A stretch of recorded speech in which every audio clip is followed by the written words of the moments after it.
का सार बिहार है, गौरव अपार बिहार है, ये कर्म भूमि महान की। सत्ता के कितने रण यहाँ, संघर्ष है भीषण यहाँ, नरबंते नारायण यहाँ। जन जन की जय जयकार है, गौरव अपार बिहार है, गंगा की धार बिहार है। अब तक आपने देखा जयप्रकाश नारायण के संपूर्ण क्रांति की पुकार पाटलिपुत्र की धरती से समूचे हिंदुस्तान में गूंज चुकी थी। केंद्र से तो कांग्रेस बेदखल हुई ही, बिहार में भी जनता पार्टी का शासन था। लेकिन सत्ता हासिल करने के बाद जनता पार्टी के भीतर भी दरारें दिखने लगी थी। 2 साल से कम वक्त में ही कर्पूरी ठाकुर की जगह रामसुंदर दास को बिहार का मुख्यमंत्री बना दिया गया था। लोगों की रोजमर्रा की जिंदगी में कोई सुधार नहीं हुआ था। राजनीतिक अस्थिरता और अनिश्चितता से जनता त्रस्त थी। अब आगे। नमस्कार, प्रणाम, मैं हूं श्वेता सिंह। 1977 में जब केंद्र में जनता पार्टी की सरकार बनी तो उसने 9 कांग्रेस शासित राज्यों में राष्ट्रपति शासन लगा दिया था। 1980 में जब केंद्र में कांग्रेस की वापसी हुई तो उसने 9 गैर कांग्रेस शासित राज्यों में राष्ट्रपति शासन लगा दिया। इन राज्यों में बिहार भी शामिल था। जब बिहार में चुनाव हुए तो कांग्रेस ने बहुमत हासिल कर लिया। जगन्नाथ मिश्र मुख्यमंत्री बने। कांग्रेस ने वापसी तो कर ली, लेकिन नेताओं के बीच वर्चस्व की खुली लड़ाई थी। जगन्नाथ मिश्र पर यह आरोप लगते कि वो सरकार को अपनी जागीर की तरह चला रहे हैं। और जब मार्च 1983 में उन्होंने बगैर आला कमान की मंजूरी के अचानक अपने मंत्रिमंडल से 11 मंत्रियों को हटा दिया तो खूब हाय तौबा मची।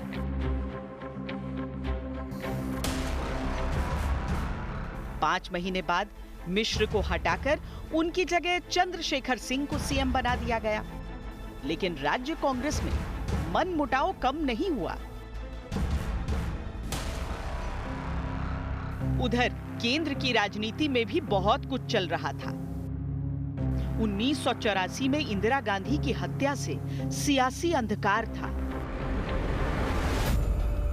हत्या के फौरन बाद हुए आम चुनावों में सहानुभूति की लहर पर सवार होकर कांग्रेस फिर सत्ता पर काबिज हुई और राजीव गांधी प्रधानमंत्री बने। कांग्रेस थोड़ी और भी स्पेशल थी 80 के बाद की कांग्रेस, क्योंकि उसमें कई किस्म के घालमेल हुए थे। एक जनता लहर ने कांग्रेस को धो दिया था और उसके बाद इंदिरा गांधी ने अपने हिसाब से कांग्रेस को चुनी थी। इंदिरा गांधी अंदर से इनसिक्योर अपने को फील करती थी, तो उसमें ये भी हुआ कि किसी कांग्रेसी चीफ मिनिस्टर को वो ज़्यादा जमने नहीं देती थी। तो जगन्नाथ मिश्रा को बार बार उखाड़ने पछाड़ने की कोशिश हुई, लेकिन पार्टी के मास बेस में और लीडर के बीच में गैप बड़ा आया और उसकी वजह जगन्नाथ मिश्रा को किनारे करना ही था। लगातार उनको किनारे कर जो हो नहीं पाया कांग्रेस से, और उसी चक्कर में कांग्रेस काफ़ी कमज़ोर हो गई। बिहार में भी कांग्रेस ने कुछ और मजबूती से वापसी की। आंतरिक कलह और भ्रष्टाचार के आरोपों के बीच बिहार में नेतृत्व बदलता रहा। 3 साल के लिए सीएम रहे बिंदेश्वरी दुबे, लगभग 1 साल भगवत झा आजाद, 9 महीने सत्येंद्र नारायण सिंह और आखिर के 3 महीने जगन्नाथ मिश्र।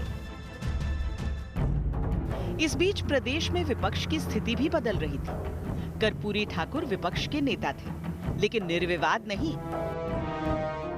भीषण जातीय विभाजन की लकीरें कुछ ऐसी थीं कि यादव नेताओं को कर्पूरी ठाकुर मंजूर नहीं थे।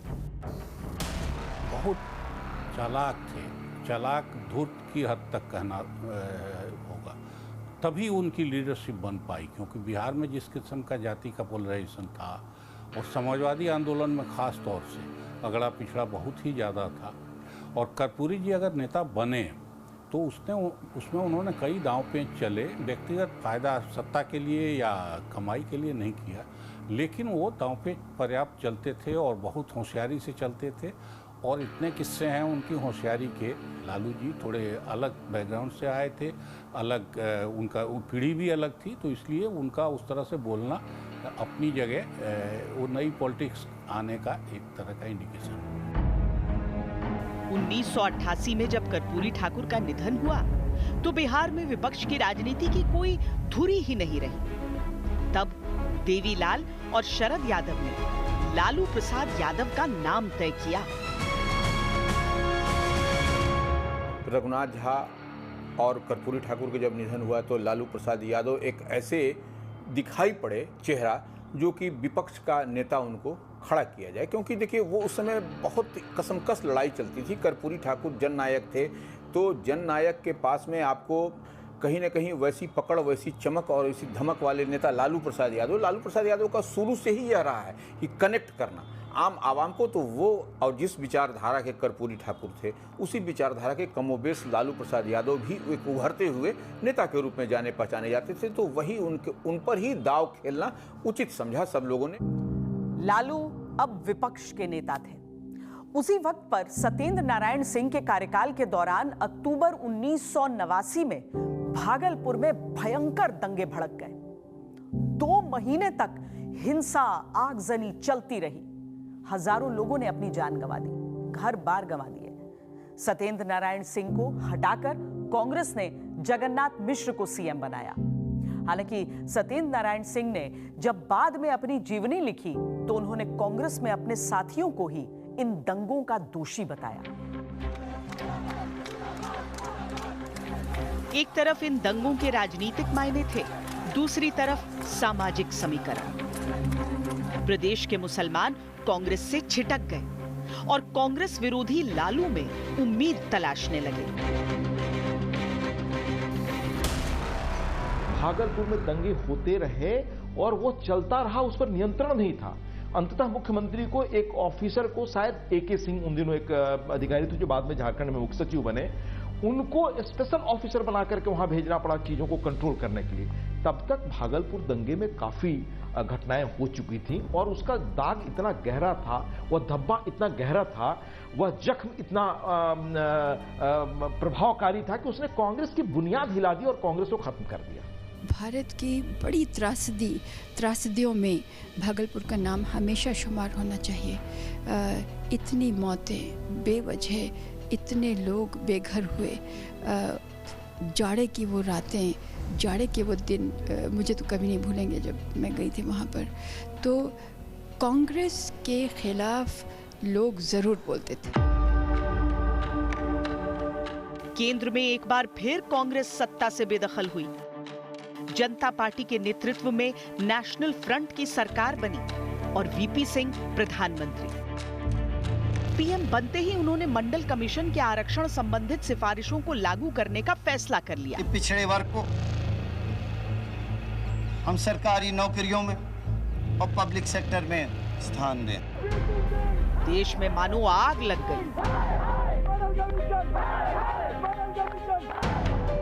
मंडल कमीशन का बहुत बड़ा फायदा, यानी JP मूवमेंट से जो लोग राजनीति में आए थे उनको एक बहुत मजबूती प्रदान किया मंडल कमीशन। 67 में जाके पहली बार संविध सरकारों का दौर शुरू हुआ, यानी कुल मिलाकर के थोड़ा सा एक जिसको कहते हैं पीजेंट्री पार्टी, पीजेंट्री फोर्सेस का उदय होना शुरू हुआ। तो उसके जैसे उत्तर प्रदेश में चरण सिंह थे, बिहार में कर्पूरी ठाकुर, तो इस तरह के फोर्सेस आनी शुरू हुई। लेकिन मंडल ने इन लोगों को एक तरह से और भी इनकी राजनीति को बढ़ाने का एक मौका दिया। बिहार ने इस दौर में अगड़ी और पिछड़ी जातियों के बीच भीषण खूनी संघर्ष देखा। यूं तो 1972 के बाद से ही पिछड़ी जाति के विधायकों की संख्या बिहार विधानसभा में बढ़ने लगी थी, लेकिन 1990 में पहली दफा पिछड़ी जाति के विधायकों की संख्या अगड़ी जाति के विधायकों से अधिक हो गई। 121 सीटों के साथ जनता दल सबसे बड़े दल के रूप में उभरा तो कांग्रेस सिमट गई 71 सीटों पर। तीन लोग वही रामसुंदर दास जी हुए जो सत्येंद्र बाबू के कैंडिडेट थे, और एक रघुनाथ झा कैंडिडेट थे यहाँ से। बाद में शरद यादव बहुत क्लेम करते हैं कि उन्होंने ही बनवाया, लेकिन रघुनाथ झा थे असली कैंडिडेट तो उनके। और रघुनाथ झा बेसिकली चंद्रशेखर के आदमी थे। जो जनता दल की गुटबंदी आप देखेंगे तो वो चंद्रशेखर के साथ के लीडर थे। तो उनके साथ तीन कोने पे लड़ाई होती लगी। उनके पास ज़्यादा वोट नहीं थे, लेकिन क्रूशियल मौके पे जब लगा कि सीधी लड़ाई होगी और क्रूशियल मौके पर लड़ाई हुई, तो शरद यादव ने एक तरह का दांव चला, रघुनाथ झा ने वो दांव चला और वो लालू जी के पक्ष में आ गए। तो इससे लालू जी को लीड मिल गई। लालू यादव को उम्मीदवार के तौर पर तत्कालीन उप प्रधानमंत्री देवीलाल का समर्थन हासिल था। वीपी सिंह रामसुंदर दास का समर्थन कर रहे थे, तो चंद्रशेखर की पसंद थे रघुनाथ झा। उस वक्त लालू प्रसाद यादव की छवि कद्दावर नेता की नहीं थी, बल्कि उन्हें हंसी मजाक के लिए जाना जाता था। ये सब अनऑथराइज्ड मीटिंग है, ऑथराइज्ड मीटिंग अरे बाप रे, रोज हमारा ले जाता है इंटरव्यू। आगे से हम लोग रॉयल्टी लेंगे आप लोग। पर विधायक दल के नेता का चुनाव हुआ तो नीतीश कुमार, जगदानंद सिंह सरीखे युवा विधायकों की टोली उनके समर्थन में रही। लालू को 58 वोट मिले, रामसुंदर दास को 54 और रघुनाथ झा को 14। देवीलाल के कैंडिडेट थे लालू प्रसाद यादव, सॉरी हाँ लालू प्रसाद यादव।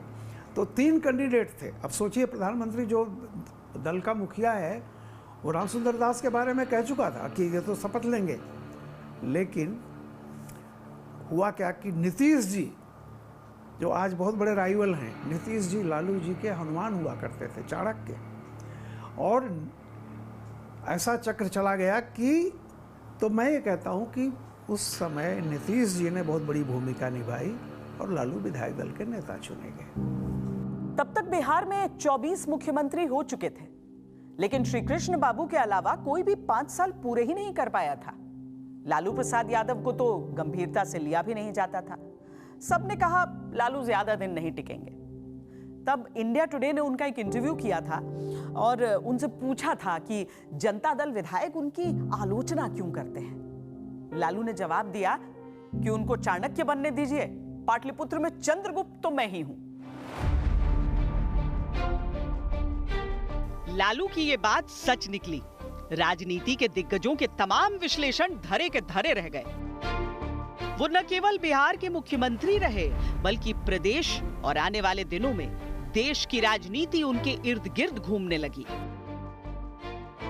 संवाद कायम करने की, बोलचाल की भाषा में लोगों से अपनी बात कह देने की, लोगों को अपने से जोड़ लेने की वो कला उनमें अद्भुत थी।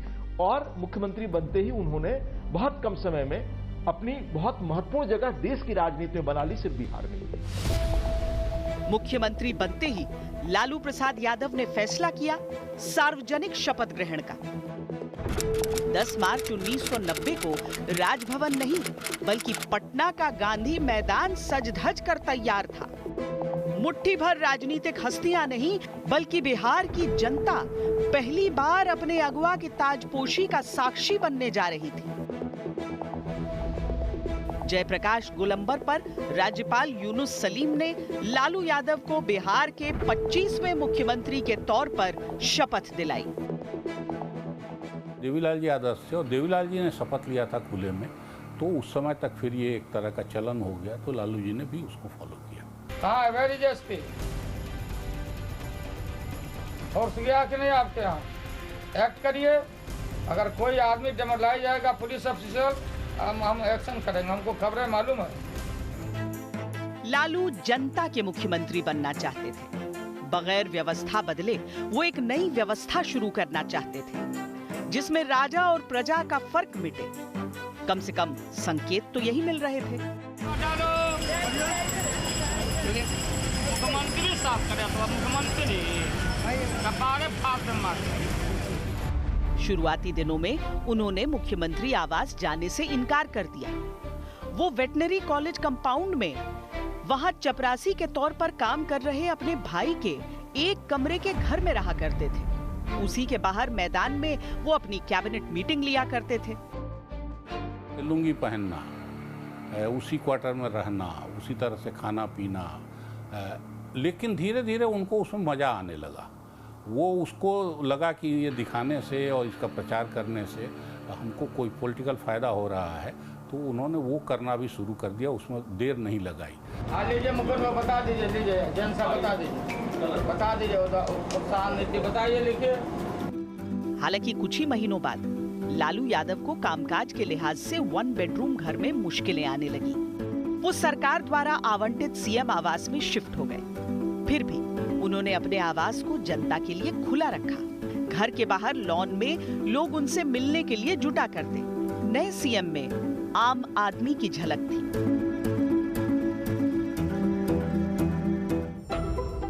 सीएम बनने के बाद लालू का पहला फैसला था सड़कों से स्पीड ब्रेकर हटा देना।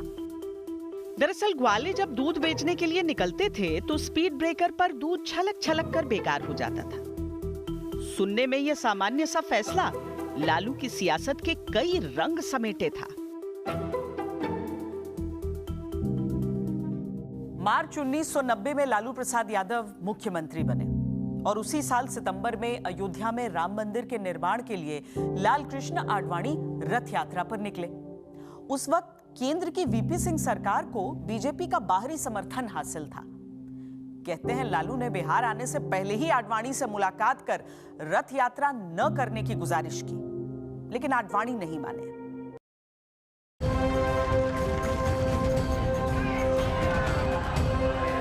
आडवाणी ने धनबाद से लेकर समूचे केंद्रीय बिहार का दौरा किया। जब रथ यात्रा पटना पहुंची तो जन सैलाब उमड़ आया। कार सेवा करेंगे और मंदिर वहीं बनाएंगे, उसको कौन रोकेगा? कौन सी सरकार रोकने वाली है? आडवाणी की रथ यात्रा पर सांप्रदायिक सौहार्द बिगाड़ने के आरोप लग रहे थे, लेकिन आडवाणी बढ़ती लोकप्रियता के मद्देनजर इसे राजनीतिक विरोधियों का डर बता रहे थे।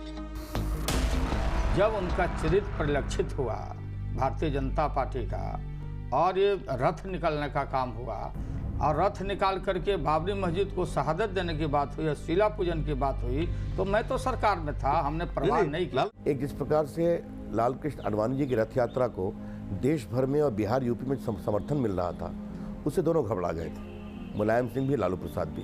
उनको लगा कि अल्पसंख्यक समाज के वोटों का मसीहा कौन बनता है, तो आडवाणी जी की रथ यात्रा रोकना उनके सियासत का एक अंग बन गया।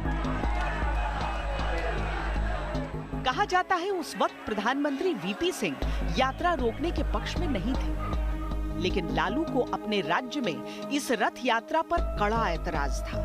वो अब आडवाणी के रथ को रोकने की ठोस तैयारी कर चुके थे। मैं इस मंच के माध्यम से पुनः श्री आडवाणी जी से अपील करना चाहता हूं, अपनी यात्रा को स्थगित कर दें। स्थगित करके वो दिल्ली वापस चले जाएं। अगर इंसान ही नहीं रहेगा, इंसान नहीं रहेगा, तो मंदिर में घंटी कौन बजाएगा? हम अपने राज्य में मतलब दंगा फसाद को फैलने नहीं देंगे। आडवाणी जब तक पटना से समस्तीपुर के लिए रवाना हुए, तब तक समस्तीपुर में प्रशासनिक अमला गिरफ्तारी की तैयारी कर चुका था। कौन सा होता है हिंदू? क्या होता है हिंदू? हम भी हिंदू हैं। यह है जात और बिरादरी का देश है। यह है जात और बिरादरी का देश। We were anticipating it. They arrested us at about 3 o'clock at night, took us by helicopter to a distant place and kept us there. Advani ने इस फैसले में वीपी सिंह की मंजूरी देखी। गिरफ्तारी से पहले उन्होंने राष्ट्रपति के नाम चिट्ठी लिखी कि बीजेपी नेशनल फ्रंट की सरकार से अपना समर्थन वापस ले रही है। वीपी सिंह चाहते थे कि आडवाणी जी को अरेस्ट कर लिया जाए और रोका जाए। लालू जी, हालांकि श्रेय उन्हें मिलता है, लेकिन उस समय वो एक नए मुख्यमंत्री थे। उन्हें सत्ता में आए हुए कुछ चंद महीने हुए थे 1990 में। वो सहमत ही नहीं थे, बल्कि उन्होंने ही इस बात पे लालू जी को मजबूर किया कि आपको रथ रोकना है और आडवाणी जी को गिरफ्तार करना है। केंद्र में सरकार गिर गई, पर लालू यादव इस बात पर कायम रहे कि रथ रोकना उनका अपना फैसला था। 30 अक्टूबर को उन्होंने सांप्रदायिक सौहार्द बनाए रखने के लिए 12 घंटे का सांकेतिक अनशन भी किया। ये भी सच है कि इसके बाद जब देश सांप्रदायिक दंगों की आग में जला तो लालू के शासन में बिहार पर आंच तक नहीं आई थी। लालू यादव को ये पता था कि मुलायम जी ने पूरी तैयारी कर रखी है और मुलायम जी ने देवरिया में खाई खुदवा दी थी, तो उनको पता था कि ये अल्टीमेटली देवरिया से आगे नहीं जा पाएंगे। तो उस समय लालू जी को लगा कि ये श्रेय मुलायम क्यों लें, मैं क्यों ना ले लूँ। बिल्कुल फैक्ट बात यही है। तो अब जो भी अंदर खाने का रहा हो, लेकिन हकीकत ये है कि एक म्यान में दो खटक देखा सुना न कान, तो ये हर जगह चलता है।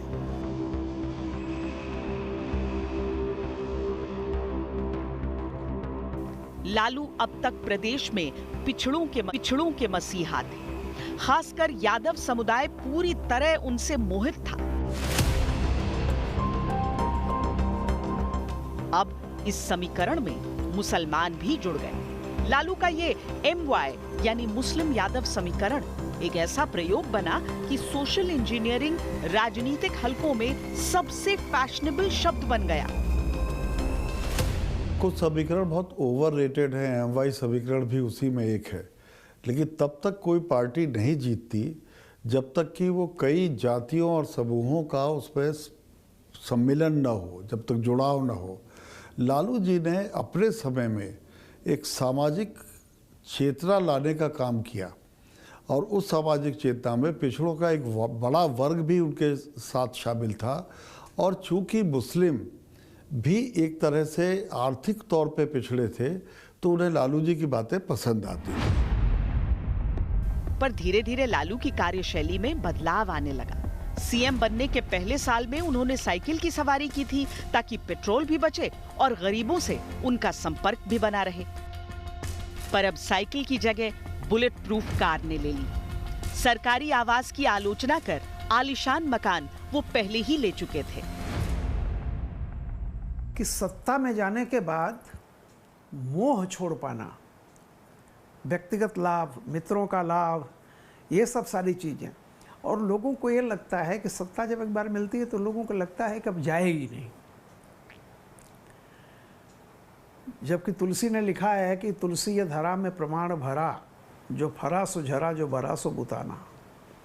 तो अप्स एंड डाउन्स तो चलते रहते हैं। लालू यादव जब मुख्यमंत्री बने बहुत कुछ बदल गया। जनता दरबार लगने लगे, लोग फरियाद लेकर बड़ी संख्या में आते थे, सबका आवेदन भी लिया जाता। कितने पर अमल होता ये पता नहीं, लेकिन लालू के दर्शन कर लेना ही बहुत बड़ी बात थी लोगों के लिए। वो किसी को झिड़क देते, किसी का मजाक बना देते, किसी की बात संजीदगी से भी सुनते, लेकिन उनका अंदाज ऐसा था कि लोग मंत्र मुग्ध रहते। बिहार बिहार है, Bihar is a Bihar and Bihar is a remote control of the nation.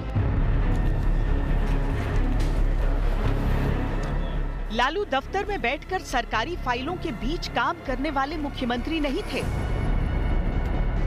उनकी कार्यशैली बेहद दिलचस्प थी और खास कैमरों के लिए थी।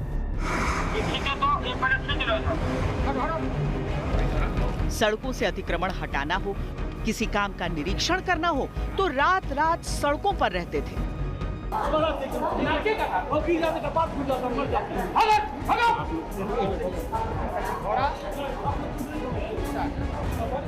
तुम्हारी ड्यूटी है, आवाज मत निकालो ना तो छोड़ देंगे हम, समझे? फार्म का या टिकट है कि नहीं, कैसे खड़ा है? देखो किसको टिकट है नहीं है। सुनिए, और लोग अपना जिला में ड्यूटी में भेजिए। लालू ने एक वक्त गरीब बच्चों के बाल कटवाने और नहलाने का कार्यक्रम शुरू किया। आगे आगे लालू की VIP गाड़ी, पीछे पानी का टैंकर और बाकी सरकारी अमली जामा। वो सड़क किनारे कहीं भी उतर जाते, बच्चों को जुटाते, साफ सफाई का महत्व समझाते। ये सब टोटकेबाजी जो होती है कि हम प्रो गरीब हैं, सवाल इस बात का है कि सोशलिस्ट पार्टी या जो भी रहे उस समय समाज, वो गरीबी हटाने के लिए आप लड़ रहे हैं, न कि गरीबी को ग्लैमराइज करने के लिए। होता क्या रहा कि ये सब जो ये टोटकेबाजी होती है ये सबको पता है। लालू के चरवाहा विद्यालयों की खूब चर्चा हुई। इसके पीछे की सोच बेजोड़ थी। पिछड़ी जाति के गरीब बच्चे जो मजदूरी या माँ बाप का हाथ बटाने की वजह से स्कूल नहीं जा पाते थे, उन्हें स्कूल जाने के लिए प्रतिदिन 1 रुपया दिया जाता। चरवाहा विद्यालय में बच्चों को स्कूल के नजदीक ही जानवर चराने का प्रबंध किया गया था। उनकी हर बात की चर्चा होती थी। वो एक खबर जनरेट करने वाले आदमी थे। उनमें गजब का आज भी हास्यबोध है और वो बड़ी कठोर से कठोर बात कहने के बाद मुस्कुरा देते हैं, हंस देते हैं। उनकी एक स्टाइल है। उन विद्यालयों ने कोई बहुत बड़ा परिवर्तन लाया हो ऐसा कोई आंकड़ा हमारे पास नहीं है। लालू प्रसाद यादव के मुख्यमंत्री बनते ही राज करने का तरीका बदल गया। वो अपने काफिले को लेकर अचानक किसी भी दफ्तर पहुंच जाते। अगर सुस्त सोते कर्मचारी पकड़े जाते तो वहीं का वहीं सस्पेंड कर दिए जाते। लालू जी अधिकारियों के बीच में एक टेरर के तौर पे स्थापित हो गए थे और उनका एक तरीका था बातचीत करने का। उस तरीके को बहुत से लोग जो तब तक राजनीति की मान्य शालीनता और मर्यादा थी उससे अलग मानते थे। काफिले के साथ चलते थे और वो ये चाहते थे कि वो जो कर रहे हैं वो अखबारों में छपे, क्योंकि बिहार के एक वर्ग को लगता था कि हमारे बीच से निकला हुआ ये जो नौजवान मुख्यमंत्री है ये परिवर्तन लाने की कोशिश कर रहा है और इसका इतना जलवा है कि इसके सामने बड़े बड़े अधिकारी थर थर कांपते हैं। 11 मई 1990 को तो उन्होंने एक ही दिन में 200 कर्मचारियों को निलंबित कर दिया। औचक निरीक्षण कर्मचारियों और अधिकारियों के लिए मुसीबत बन गए। लोगों को लगा बिहार में एक नई कार्य संस्कृति आने वाली है। लालू यादव जी के बारे में तो और भी है कि ये तो ढोल वगैरह भी ले लेते थे, वहाँ पे थोड़ा नाच गाना भी कर लेते थे। मुझे लगता है ये लोगों में उत्साह भरने का तो शायद एक महंगा तरीका रहा होगा। बेशक बहुत एफिशिएंट ना रहा हो, लेकिन ये विकास के लिए लोगों में फुर्ती भरना या उससे भी ज़्यादा चुस्ती भरना ये तरीका रहा, मुझे तो नहीं लगता है।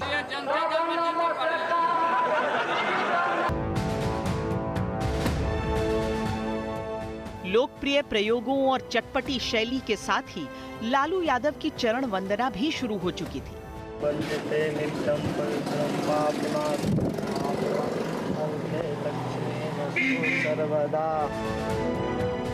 किताबें लिखी गईं, कविताएं लिखी गईं और लालू को ये तारीफ रास भी खूब आती थी।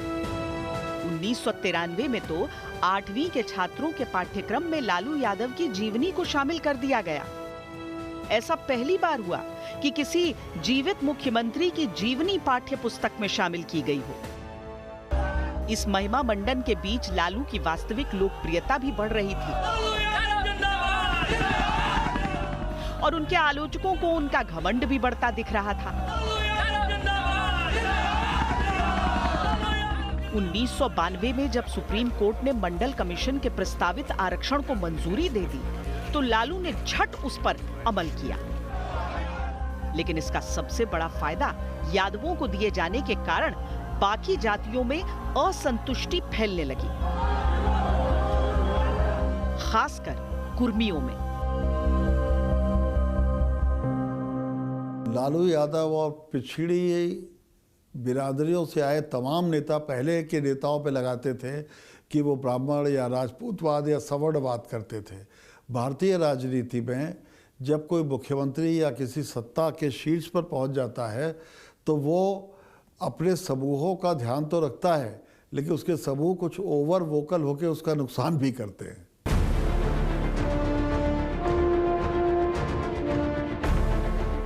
नीतीश कुमार बिहार के सबसे बड़े कुर्मी नेता थे। लगभग 1 साल तक उन्होंने लालू को खुलकर चुनौती नहीं दी, लेकिन सरकार में रहते हुए सरकार की आलोचना शुरू कर दी। फरवरी 1994 में गांधी मैदान में कुर्मी चेतना रैली का आयोजन हुआ। विशाल जनसमूह जुटा।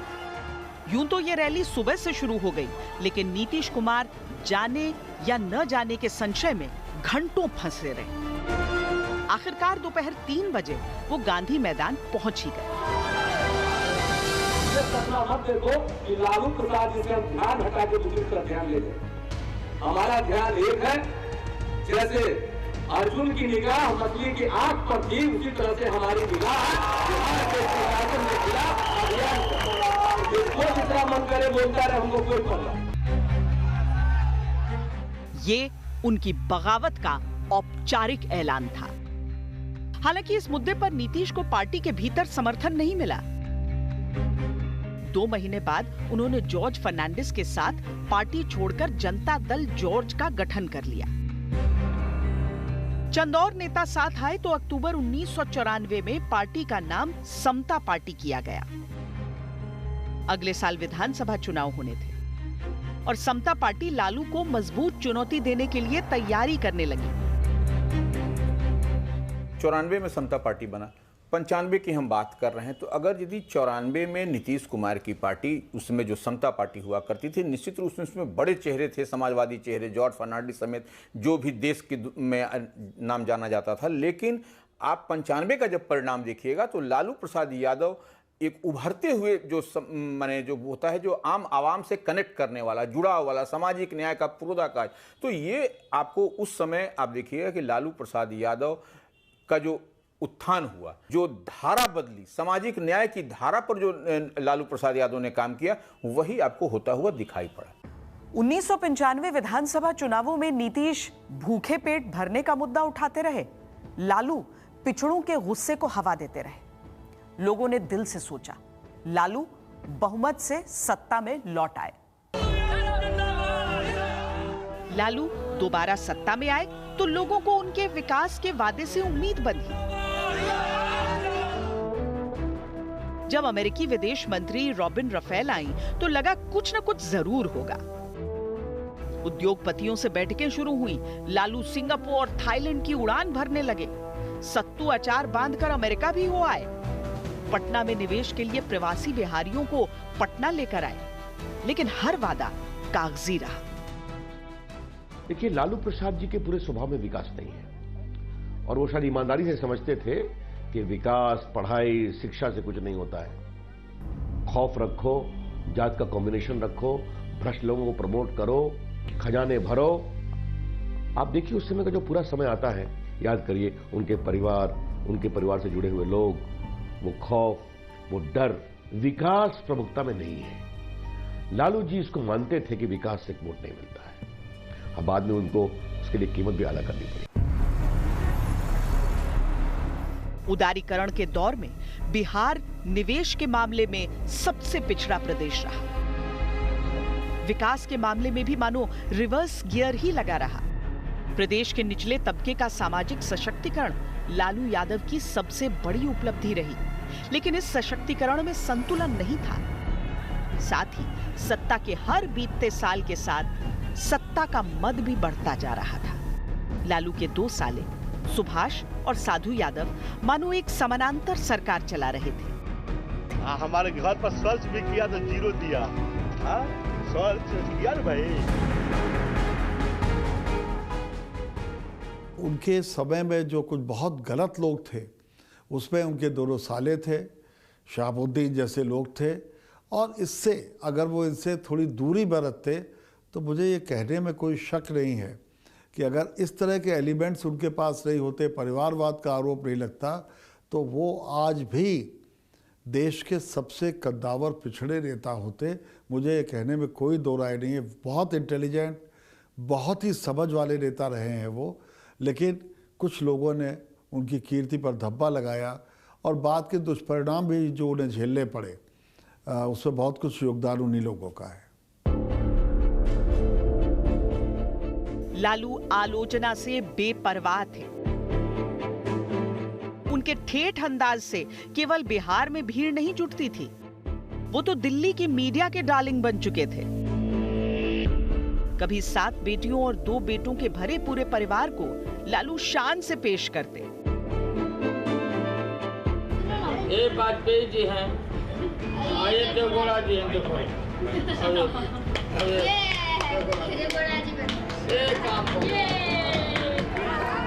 तो कभी कुर्ता फाड़ होली से हुड़दंग मचाते,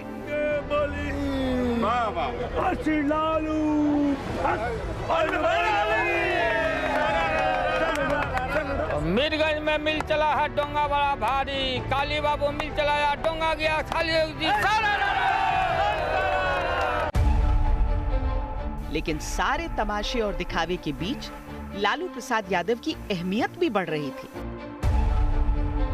29 जनवरी 1996 को एसआर बोम्मई ने जनता दल अध्यक्ष पद से इस्तीफा दे दिया। तब लालू यादव जनता दल के अध्यक्ष बनाए गए। लालू यादव से पहले बिहार में कोई भी गैर कांग्रेसी मुख्यमंत्री 5 साल का कार्यकाल पूरा नहीं कर पाया था, और दूसरे कार्यकाल में तो उन्हें पहले से भी अधिक सीटें मिली। वो पूर्ण बहुमत की सरकार चला रहे थे। बिहार में लालू का ग्राफ आसमान की ओर बढ़ रहा था, लेकिन केंद्र में उनकी पार्टी का जलवा खत्म हो चुका था।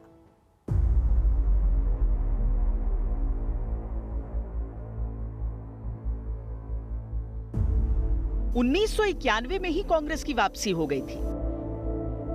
हालांकि 1996 आते आते एक बार फिर खिचड़ी स्थिति पैदा हो गई। अटल बिहारी वाजपेयी की अगुवाई में एनडीए की सरकार बनी, लेकिन आंकड़ों के अभाव में 13 दिन में गिर गई। इसके बाद गैर कांग्रेसी, गैर एनडीए पार्टियां एक साथ यूनाइटेड फ्रंट के रूप में आईं। यूनाइटेड फ्रंट में सबसे अधिक सीटें अगर किसी एक पार्टी की थीं, तो जनता दल। 46 सीटों के दम पर पीएम इसी पार्टी से आना था।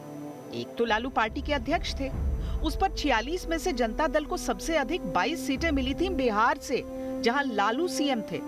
लालू चाहते तो पीएम बन सकते थे, लेकिन उन्होंने चुना कर्नाटक के तत्कालीन मुख्यमंत्री एचडी देवेगौड़ा को। प्रधानमंत्री क्या बनेंगे? नहीं, हम नहीं है इसमें। I am the king maker.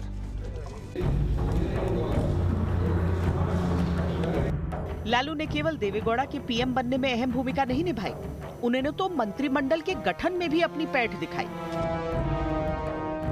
अपने खासम खास लोगों को मलाईदार मंत्रिमंडल दिलवाए। लालू किंग मेकर से आगे बढ़कर किंग के कामकाज को भी निर्धारित कर रहे थे।